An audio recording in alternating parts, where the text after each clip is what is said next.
Hi everyone, back to the City of Ember. Of course, we will recap. So Dune ended up telling Lena that the guards were after them for spreading vicious rumors. There were even some signs hung all around the city. They ended up going to hide out in the school, and Dune came up with the plan that he thinks him and Lena should leave the City of Ember on the boat and go down the river. So then he decided that they should leave a note with all the instructions on what to do so that the rest of the people of Ember could follow them a few days later. So they wrote the note, and Lena was delivering it to Clary and got caught by the guards. And that is where we left off. She is in the gathering hall waiting for the mayor. "Sit there," said the chief guard. He pointed at a small, hard-looking chair that faced the armchair. Lena sat. Next to the chair was a small table she remembered from before, with a china teapot and a tray of china teacups with chips around their edges. The chief guard left the room to find the mayor, Lena supposed. The other one stood silently with his arms folded across his chest. Nothing happened for a while. Lena tried to think about what she would say to the mayor, but her mind wouldn't work. Then the door to the front hall opened, and the mayor came in. It was the first time Lena had seen him up close since she delivered Looper's message to him. He seemed even more immense. His baggy face was the color of a mushroom. He wore a black suit that stretched only far enough across his vast belly for one button to connect with its buttonhole. He moved ponderously across the room and settled into the armchair, filling it completely. Next to his chair was a table, and on the table was a brass bell the size of a fist. The mayor gazed for a moment at Leah with eyes that looked like the openings of tunnels, and then he turned to the guard. "Dismissed," he said, waving the back of his hand at him. "Return when I ring the bell." The guard left. The mayor swung his gaze back to Lena. "I'm not surprised," he said. He lifted one arm and pointed a finger at Lena's face. "You've been in trouble before, going where you shouldn't." Lena started to speak, but the mayor held up his hand. It was an oddly small hand with short fingers like ripe pea pods. "Curiosity," said the mayor. "A dangerous quality. Unhealthy. Especially regrettable in one so young." "I'm 12, said Lena. "Silence," said the mayor. "I am speaking." He wriggled slightly from side to side, wedging himself more firmly into the chair. He'll need to be pried out of it, Lena thought. "Ember, as you know," the mayor went on, "is in a time of difficulty. Extraordinary measures are necessary. This is a time when citizens should be most loyal, most law-abiding, for the good of all." Lena said nothing. She watched how the flesh under the mayor's chin bulged in and out as he spoke.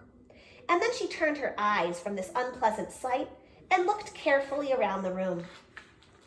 She was thinking now, calculating, but not about what the mayor was saying. "The duties of a mayor," said the mayor, "are complex, cannot be understood by regular citizens, particularly children. That is why," he went on, leaning slightly forward so that his stomach pushed farther out along his lap, "certain things must remain hidden from the public. The public would not understand. The public must have faith," said the mayor, once again holding up his hand, this time with a finger pointing to the ceiling. "That all is being done for their benefit, for their own good." "Hogwash," said Lena. The mayor jerked backward. His eyebrows came down over his eyes, making them into dark slits. "What?" he said. "I mean, surely I heard you incorrectly." "I said hogwash," said Lena. "It means—" "Do not presume to tell me what it means," the mayor cried. "Impudence will make things worse for you." He was breathing heavily, and his words came out with spaces between them. "A misguided child, such as yourself, requires a forceful lesson." His short fingers gripped the arms of the chair. "Perhaps," he said, "your curiosity has led you to wonder about the prison room. What could it be like, Dark, cold, uncomfortable?" He made the smile that Lena remembered from assignment day. His lips pulled away from his small teeth, his gray cheeks folded. You'll have a chance to find out. You will become closely acquainted with the prison room. The guards will escort you there. Your accomplice, another known troublemaker, will join you as soon as he is located." The mayor turned to look for the bell. This was the moment when Lena had planned to make a dash for freedom. She thought she had a slim chance to succeed if she moved fast enough. But something happened in that instant that gave her a head start. The lights went out. There was no flicker this time, just sudden, complete darkness. It was fortunate that Lena had already planned her move and knew exactly which way to go. She leapt up, knocking over her chair. With her arm, she made a wide swipe and knocked over the table next to the chair as well. The furniture thumping to the floor, the teapot shattering, and the mayor's enraged shouts made a clamor that covered the sound of her footsteps as she dashed to the stairway door. Was it unlocked? She reached for the knob. Grunts and squeaks told her that the mayor was struggling to rise from his chair. She turned the knob and pulled, and the door sprang open. She closed the door behind her and leapt upward 2 steps at a time. Even in the pitch dark, she could climb stairs. In the room, the bell clanged and the mayor bellowed. When she got to the first landing, she heard guards shouting.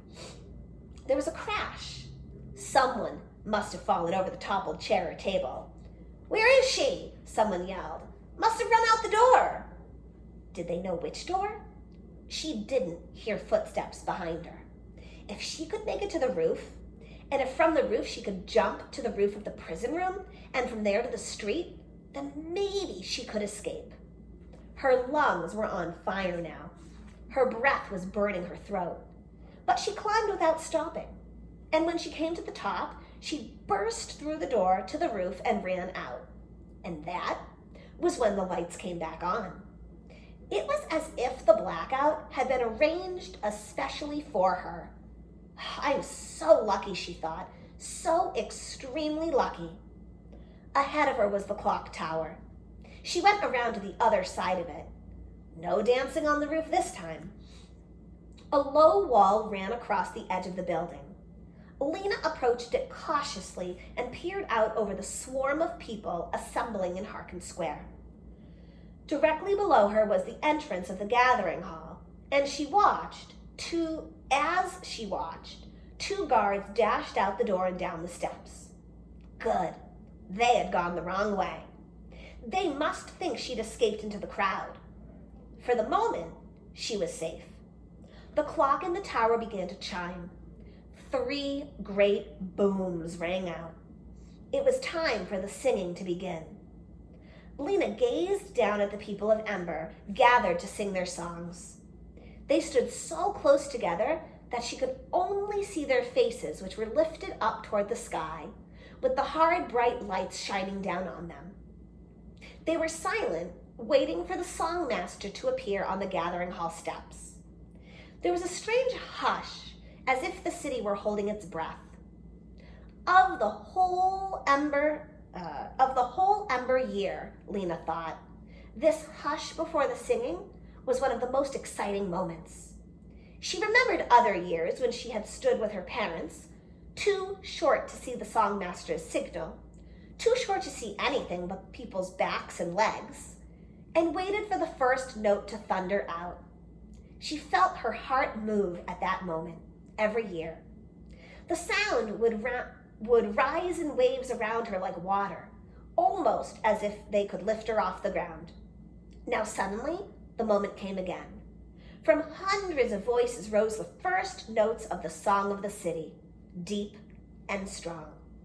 She felt as she had all the years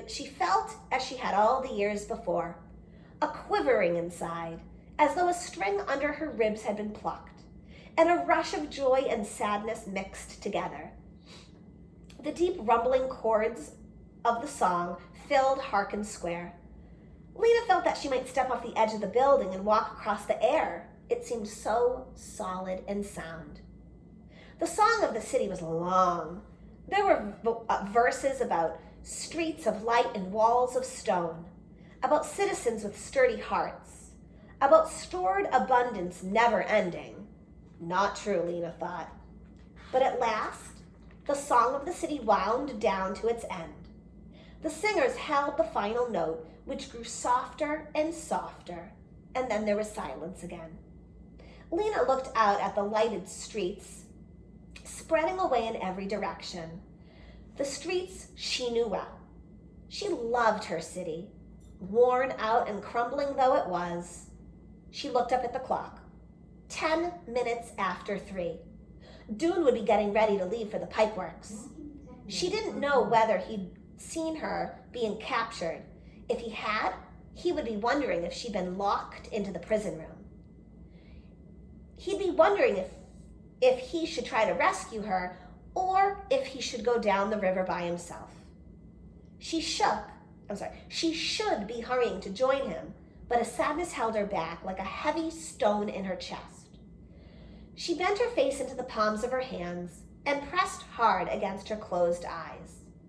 How could she go away from Ember and leave Poppy behind? Because if she went, she must leave Poppy behind, mustn't she? How could she take her on a journey of such danger? The song of the river startled her when it began. The men's voices, low and rolling, swelling with power, and then the women's voices coming in above with a complicated melody that seemed to fight the current. Lena listened, unable to move. The song of the river made her uneasy. It always had. With its rolling, relentless rhythm, it seemed to urge her onward, saying, "Go down, go away, go on." The more she listened, the more she felt something like the motion of the river in her stomach, a churning, sickening feeling. Then came the Song of Darkness, the last of the 3 songs, and the one most filled with longing and majesty. The soul of Ember was in its song. Its tremendous chords held all the sorrow and all the strength of the people of the city. The song reached its climax. Darkness like an endless night sang the hundreds of voices, so powerfully the air seemed to shiver. And at that moment, the lights went out once more. The voices faltered, but only for an instant. Then they rose again in the darkness, stronger than ever before. Lena sang too. She stood up and sang with all her might into the deep, solid blackness. The last notes echoed and faded into a terrible silence. Lena stood utterly still. Will it end like this, she thought? At the finish of the last song? She felt the cold stone of the clock tower behind her back. She waited. Then an idea came to her that made her skin prickle. What if she were to shout into the silence right now? What if she were to say, "Listen, people, we found a way out of Ember. It's the river. We go on the river." She could announce the astounding news just as she and Dune had planned to do. And then what would happen? Would the guards rush to her? Would the guards rush to the roof and seize her? Would the people in the square think her news was just a child's wishful thinking? Or would they listen and be saved? She could feel the words pushing upward in her throat. She wanted so much to say them. She took a deep breath and leaned forward. But before she could speak, a rumble of voices arose below. Someone shouted, "Don't move!" and someone else shrieked.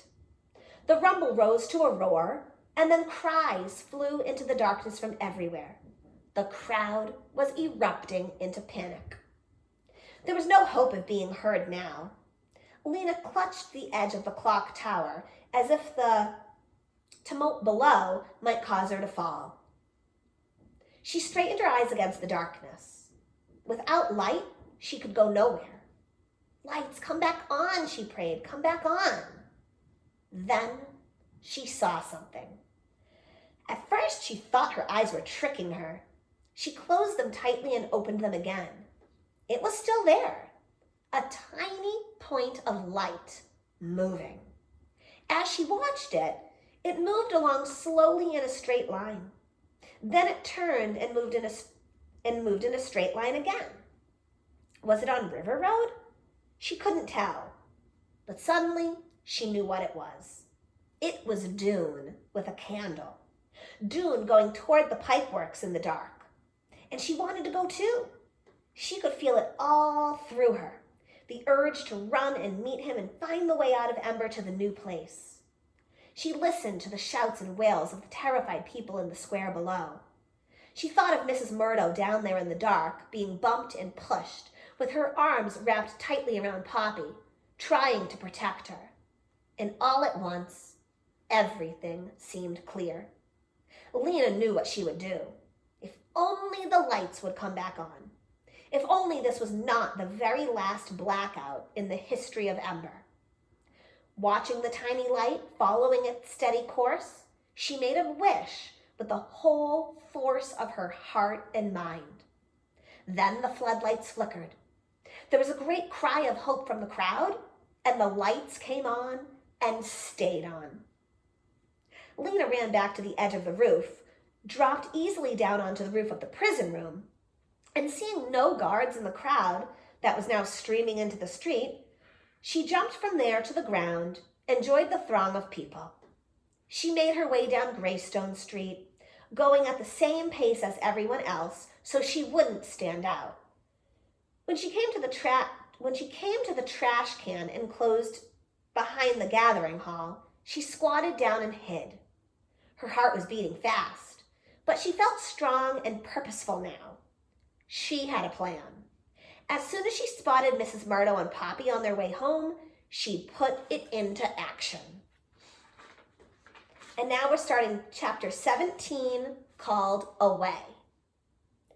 At 3:20, Dune took his pillowcase pack, left the school by the back door, and started up Pibb Street. He went fast. The lights had gone out for a few minutes just before 3, and he was nervous about being outside. He planned to take the long way to the pipeworks, out at the very edge of the city, to avoid any guards that might still be looking for him. He was filled with dread about Lena.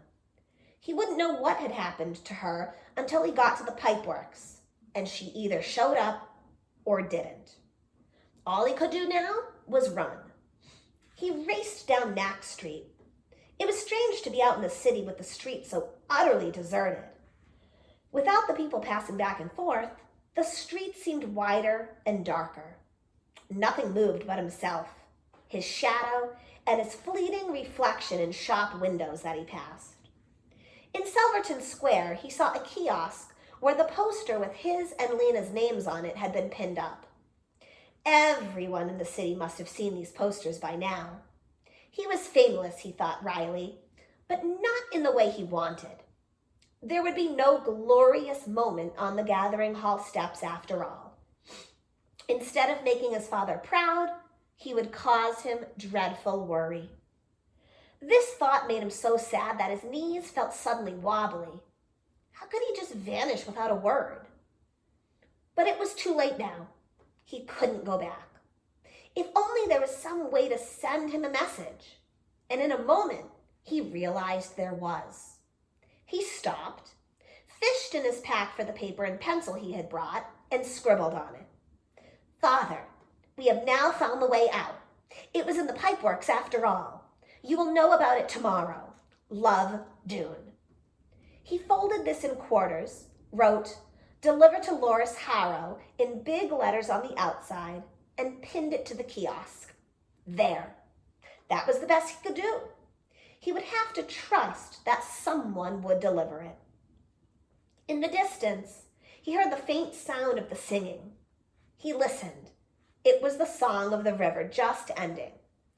Far below, like the blood of earth, from the center of nowhere rushing forward, he sang under his breath. Like everyone in Ember, he knew the words of the 3 songs by heart. He sang along softly with the faraway singers. Making the light for the lamps of Ember, older than anyone can remember, faster than anything anyone knows, the river comes and the river goes. Up Rim Street now to River Road. He was halfway there. The singers were starting on the Song of Darkness. It was his favorite, with its powerful, deep harmonies. He was a little sorry to be missing it. He went up the Pot Street side of empty River Road Square, where another poster hung crookedly on the kiosk, and he was headed toward North Street when suddenly the lights flickered and went out. He jolted to a stop. Stand still and wait. That was his automatic response. In the distance, he heard a dip in the sound of the singing, some startled voices breaking the flow. But then the song rose again, defying the darkness. For a moment, all thoughts vanished from Dune's mind. There was nothing but the fearless words of the song. Black as sleep and deep as dreaming, darkness like an endless night. Yet within the streets of Ember, bright and bravely shines our light. He sang, standing still in the blackness. When the song ended, he waited. The lights would surely come back soon. For a few minutes there was silence, and then, far away but piercingly clear, he heard a scream. More screams and shouts followed, the sounds of panic. He felt the panic himself, like a hand taking hold of him, making him want to leap up and fling himself against the dark. But suddenly, with a flash of joy, he remembered. He didn't have to wait for the lights to come back on. He had what no citizen of Ember had ever had before, a way to see in the dark. He set his pack down, untied the knot at the top, and groped around inside until he felt the candle. Down in a corner, he found the little packet of matches. He scraped a match against the pavement, and it flared up instantly. He held the flame to the string on the candle, and the string began to burn. He had a light. He had the only light in the entire city. The candle didn't cast its light very far, but it was enough to at least see the pavement in front of him. He went slowly along Pot Street, then turned left on North Street. At the end of the street was the wall of the Pipeworks office. When he got to the Pipeworks entrance, no one was there. A little cloud of moths came to flutter around the flame of his candle, but otherwise, nothing moved in Plumber Square. There was nothing to do but wait. Dune blew out the candle. He didn't want to use it all up in case the lights stayed off a long time, and squatted down on the pavement, setting down his bundle and leaning against one of the big trash cans. He waited, listening to the distant shouts, and at last the lights blinked again, and came on. Lena was nowhere in sight. If the guards had found her and taken her, but Dune preferred not to think about that yet. He would wait for a while. She would have been delayed by the blackout if she was on her way. He couldn't see the top clock tower from here, but it was probably not quite 4 o'clock. And this is where we will end for today.